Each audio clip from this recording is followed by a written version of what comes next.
Welcome to Harvard Business Review's The New World of Work. I'm Adi Ignatius, Editor-in-Chief of HBR, and each week on the show, we talk to a top-tier CEO about this new world of work that we are defining, and we really talk about all aspects of it. We have a great guest this week, but before I introduce him, I just want to give a quick shout-out to our sponsor, and that's Unisys. Unisys is an IT company that builds critical solutions trusted by demanding businesses and governments around the world. They partner with clients to enable cloud transformation, protect critical operations, and empower the modern workforce. Visit unisys.com to learn more. All right, so our guest this week is Reid Hoffman. Reid is an entrepreneur, an author, a venture capitalist, a podcaster. He's probably best known as the co-founder in 2002 of LinkedIn and was its first CEO. Full disclosure, we are on LinkedIn right now if you are watching us live. He's served on the boards of many companies, including currently Microsoft. He's now partner at the venture capital firm Greylock Partners, and he hosts the popular podcast, Masters of Scale. So Reid, welcome to the show. Awesome to be here. Great to see you. So how does it feel appearing on the platform that you yourself created? I mean, this is probably the definition of a metaverse. Well, it is a definition of a metaverse insofar as people are like, oh, this metaverse is a new thing, but we've already experienced it. We've already been in it. The internet's a version of the metaverse. SteamYard and Teams and Zoom are part of the metaverse. And so we're actually in the metaverse. And, obviously, because the entire idea with kind of LinkedIn is how do you empower people to take as much, direction and intentionality and iteration and opportunity in their professional careers. Obviously, doing this on LinkedIn is awesome from my perspective. So always delighted to. And actually, we should do more of this. You and I have talked over the years, and there's a bunch of stuff that you think about, and you're the super thoughtful person. So whether it's LinkedIn or others, that would be awesome.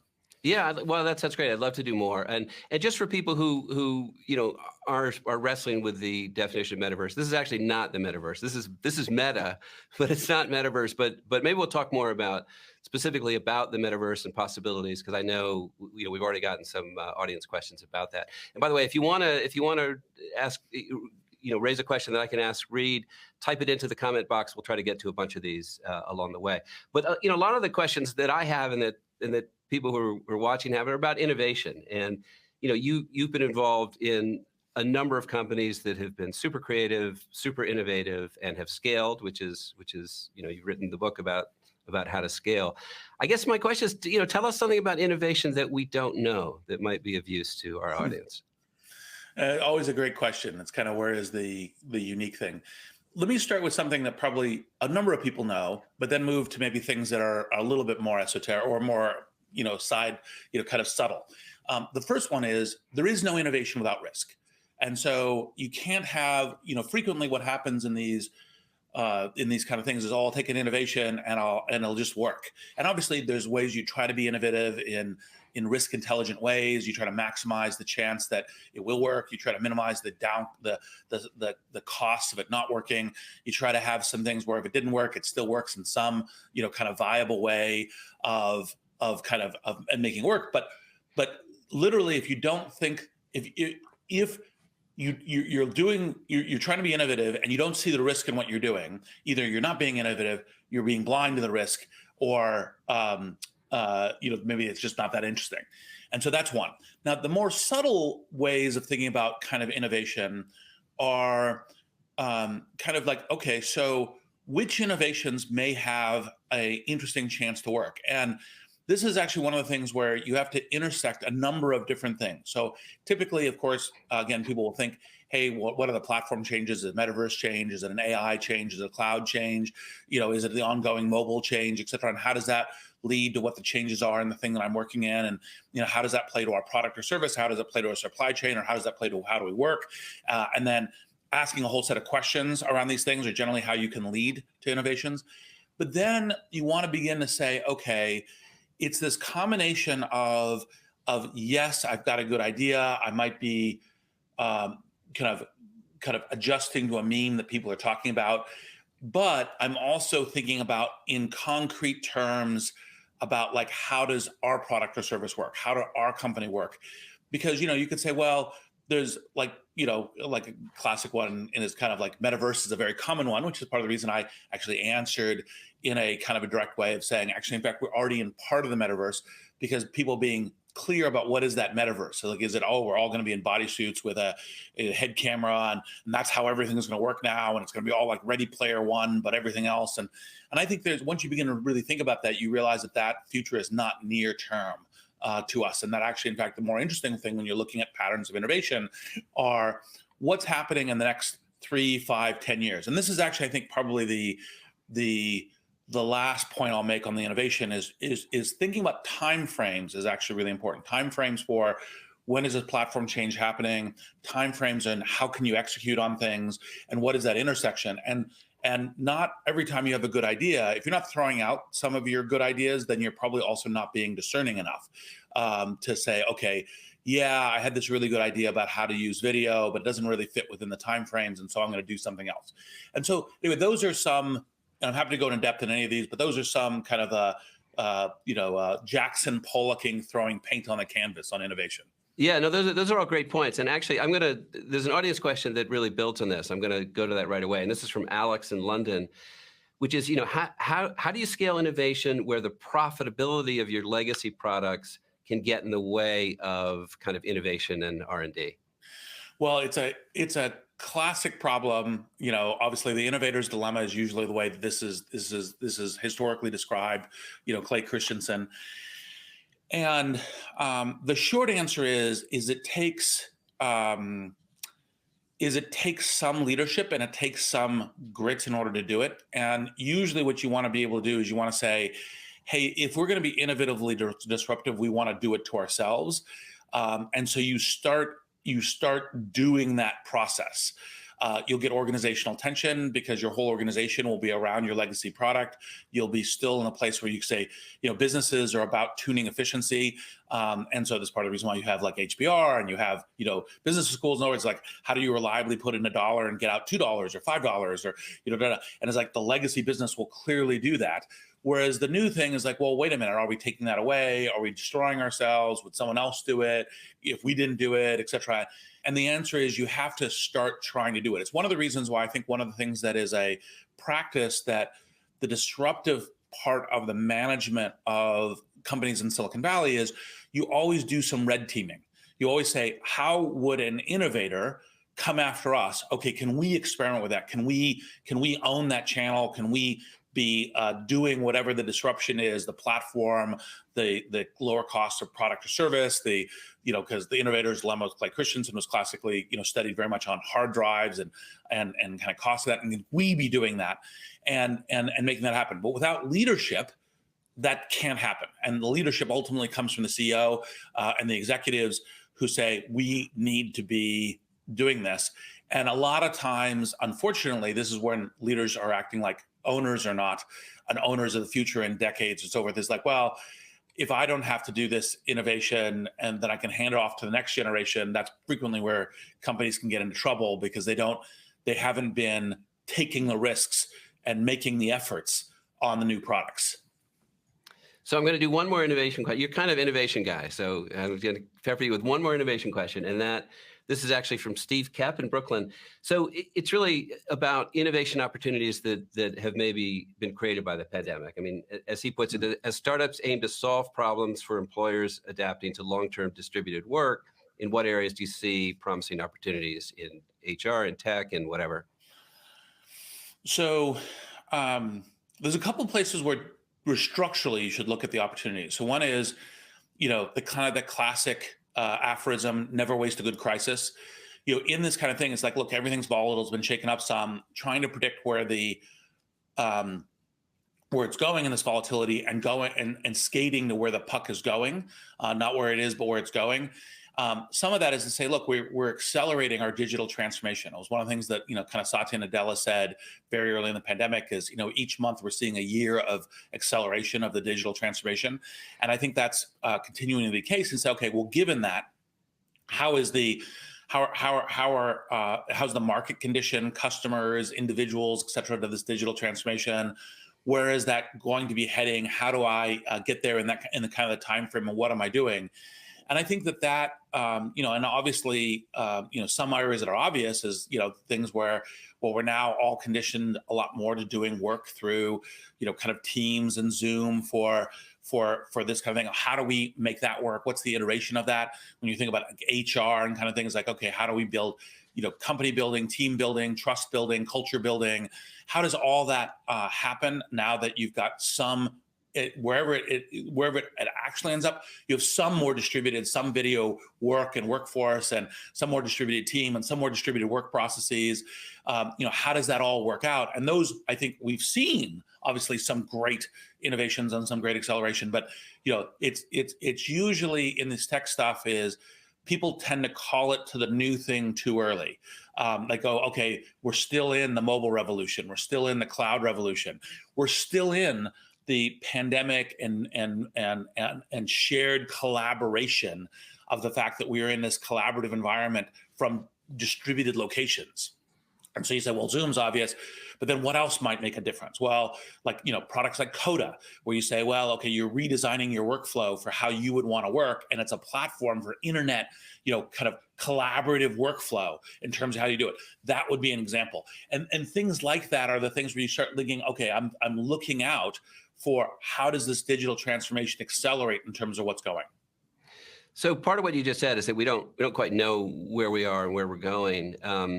On the other hand, we have to decide how we're organizing ourselves for work. And this question is probably it's more biased than science. But what's your sense? Do we need to be? Is the default to try to get as many people back into the office together to collaborate, to create and sustain culture? Or is that, do you think, an outdated notion at this point?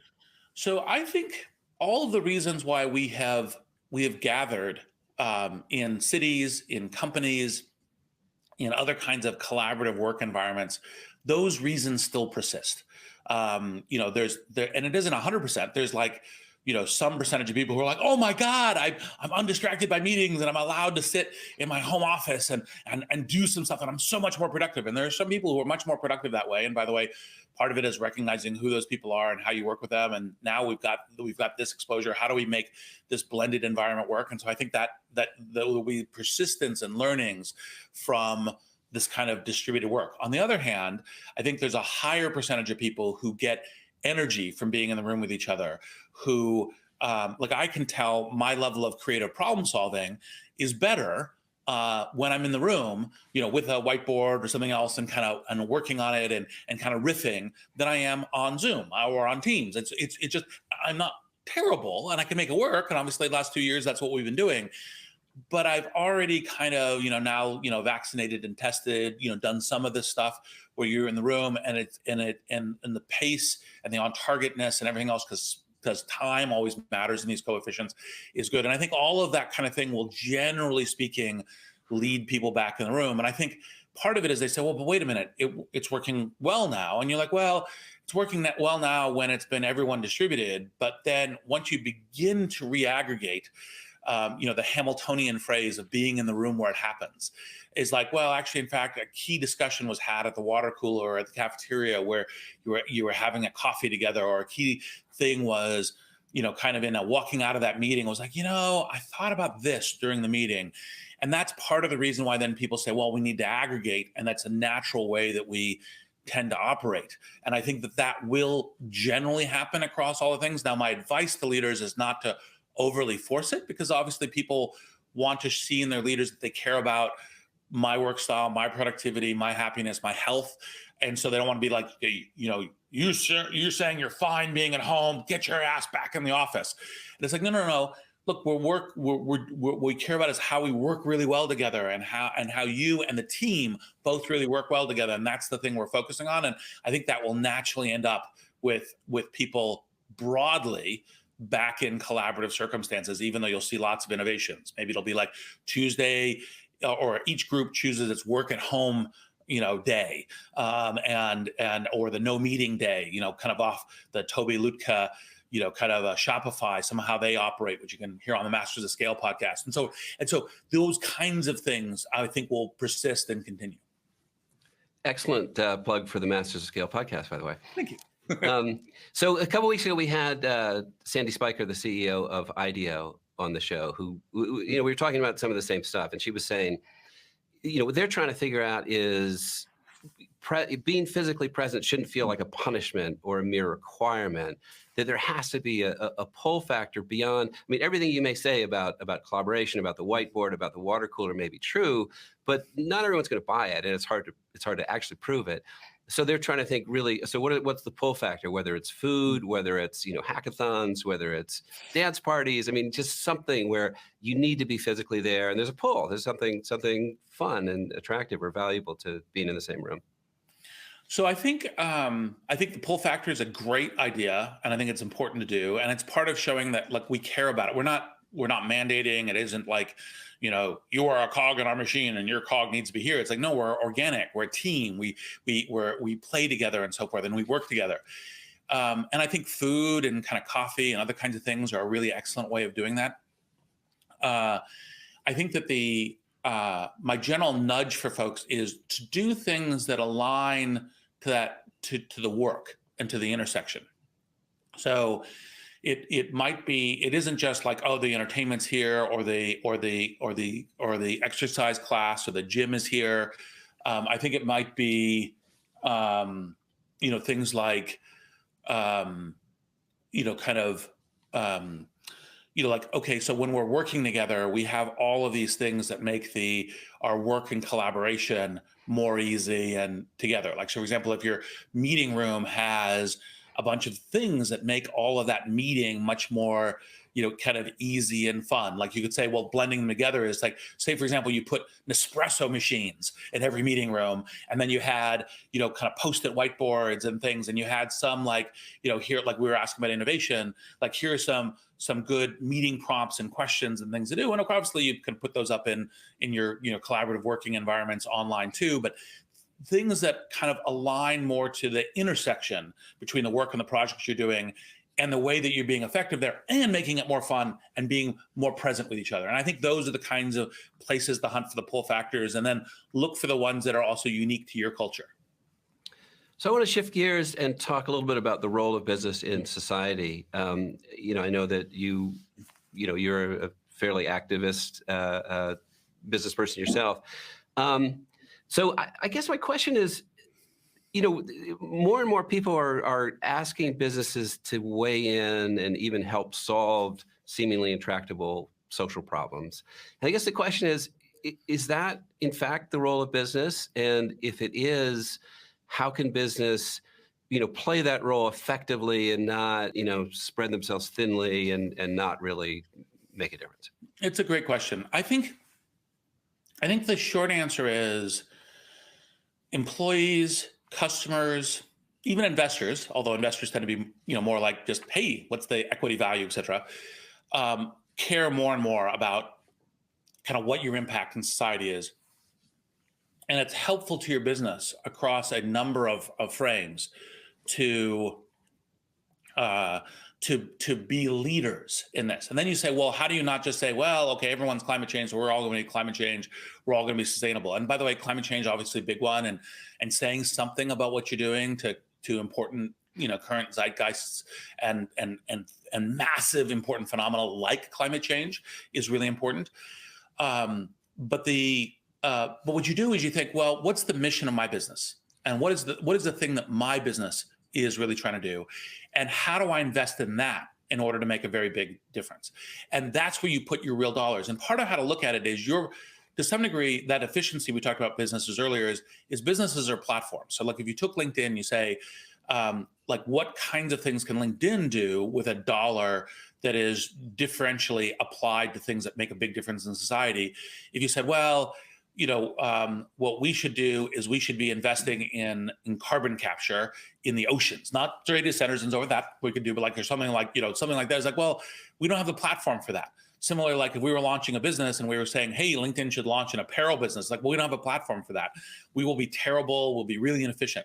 On the other hand, what LinkedIn is really good at is how do you help reskilling? How do you elevate talent? How do you do things like that? And you say, well, okay, so what are the ways that LinkedIn should be philanthropic? And you say, well, actually, in fact, we should say, look, well, you have this big thing where part of the thing that's really important to society is, kind of diversity and inclusion with new skill sets and so on. So we should have, kind of projects for that, for the kind of skill platform we have. We should take things like, and, LinkedIn's been doing this for, 15 plus years, veterans and kind of applying their skill sets into the workforce and society.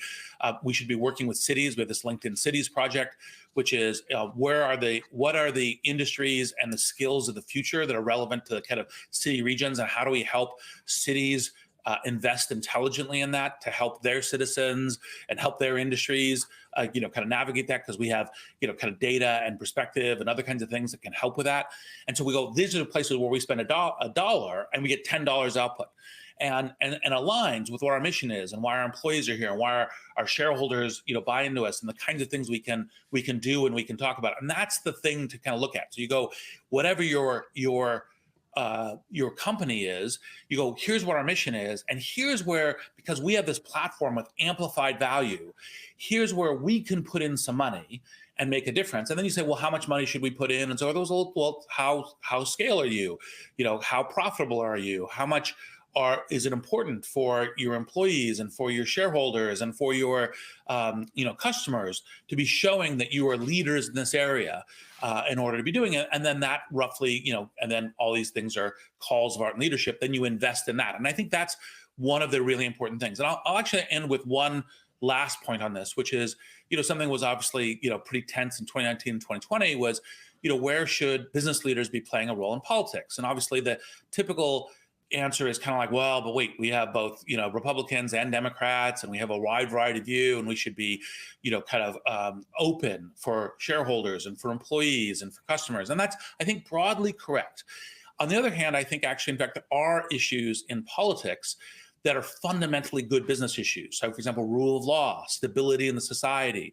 Like when you get to things where you get this kind of like, look, science leads to vaccination, leads to public health, like coming out on saying, look, vaccination is not a political issue, not a partisan issue, but is actually, in fact, a way that we can be a healthy society together.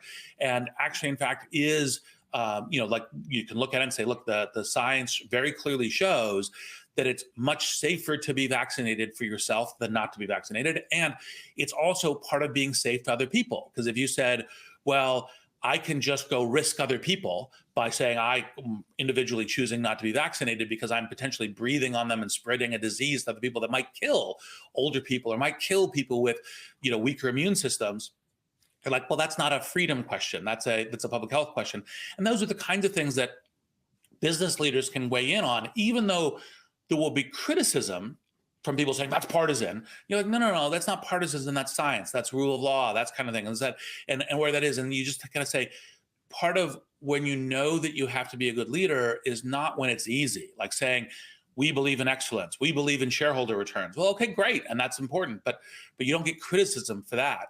It's the places where you have to make a decision in some areas of difficulty. That's when true leadership is actually shown and demonstrated. And so I think this is an important area that all growing business leaders need to do. But as per your question, it's focus to the things that you can really contribute and help on.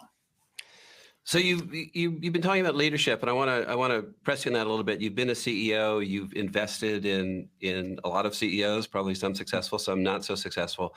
So partly, in terms of what you just talked about, but more broadly, what does good leadership look like in 2022? Well, I think one of the things that people are kind of delusion, hopeful on is they say, wow, the 90s and the 2000s were so awesome. Like, hey, we just fix this and this, we'll get back to it. I think those times are gone. I think we are in continued crisis and kind of volatility. And I think that's years into the future. And it's not just the pandemic.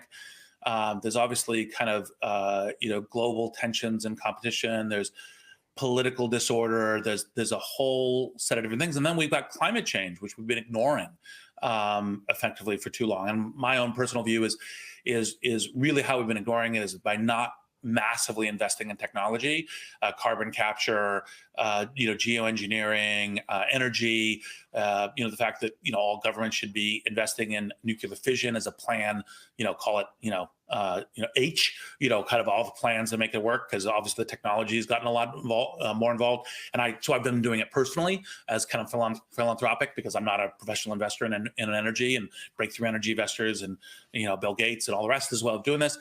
And so I think that the key thing is to say it's going to be continued crisis, continued volatility.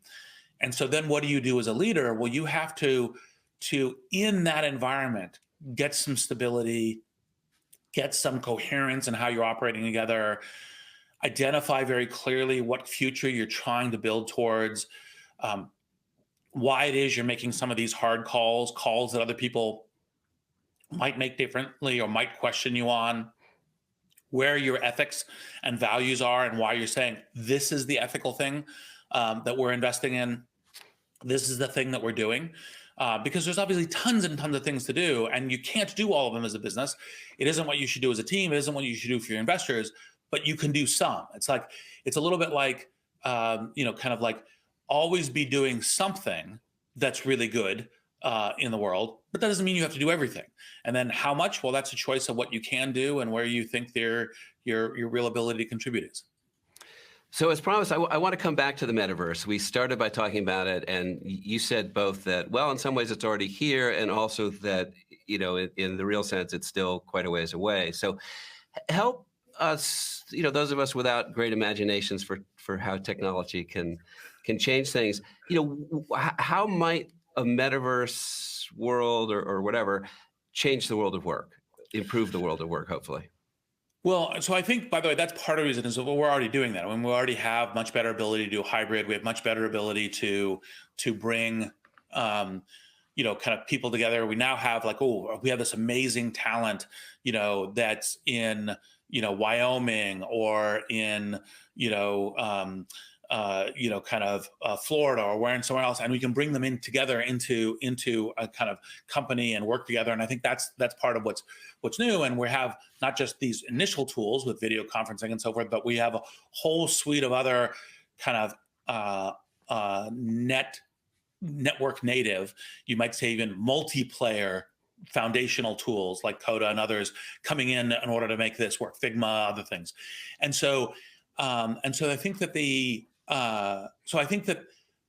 that kind of part of what we're seeing will be in effect continuing, and those are all part of the metaverse.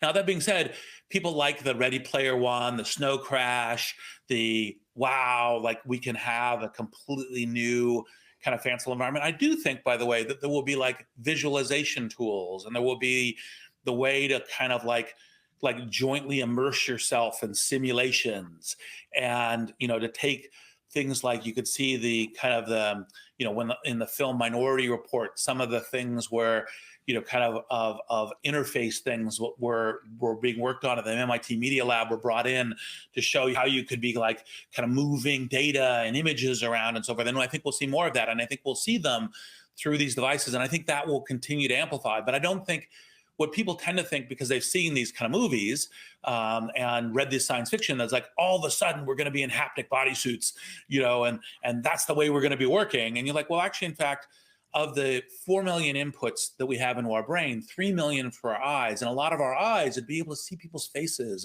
and to see when they're kind of like, oh, they're looking a little bored or uncertain, or they're looking really interested, and how they're responding. And that's part of the kind of collaboration, and that's part of the reason why I think, it's like, for example, like in kind of crystal terms, like, would you want to be given your performance review by an avatar, right? Or would you rather be seeing someone who's doing it? And so you kind of like, okay, like what are the places where it really adds something magical and different, and not just kind of like, oh, that's different. And that's where I think the world of work as we head to metaverse will be becoming.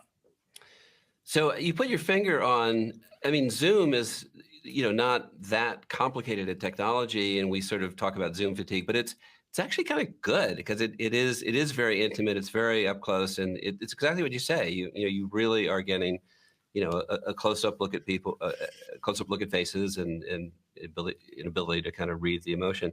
With all these new technologies, I mean, I have this theory that you reach a certain age, and a young age, you're developing the technologies or you're helping find a use for them. And there's a certain cutoff point where you think they're stupid.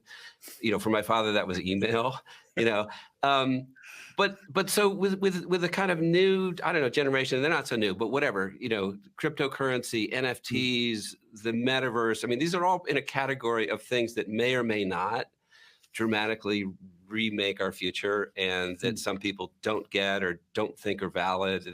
Hit that cutoff line. I think they're stupid.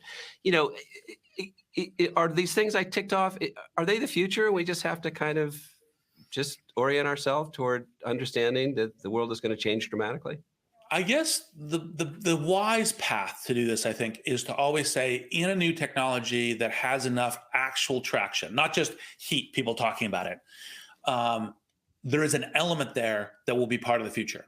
And part of when you're thinking about predicting the future, innovating, understanding which parts of it, is you go, okay, which pieces of this will be persistent? So for example, you take TikTok, you say, just a bunch of entertainment, a bunch of people wasting time, et cetera. It's like, well, but look at the raw usage and the raw demand of it, and the fact that it has so much engagement for it. And yes, it's playing an AI recommendation engine to try to get things that are most interesting to you, which can be addictive, but also, by the way, are kind of revealing your real preferences. So if you go into TikTok and you just kind of resolutely only look at instructional, educational things, all of a sudden you could be shown a whole bunch of that. So it is a Rorschach test in a mirror in this regard. But you look at it and you go, okay, some of this is going to be the future.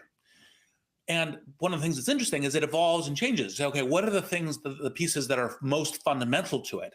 And how do I do those pieces in a way that I'm skating to where the puck is going, not necessarily where the puck is, because they're elements of where it is. And so I think that's true of Web3 and crypto. I think that's true of AR and VR. I think it's true of metaverse even. I just think that you have to look at what are the actual patterns that are happening. And that was the reason on the metaverse I was gesturing at Zoom and Teams and so forth as ways of doing this. But it was like, okay, what do you see? And then you say, well, okay, what's really going on in crypto? It's like, well, actually, in fact, there's a whole bunch of innovation going on. There's smart contracts. There's distributed assets.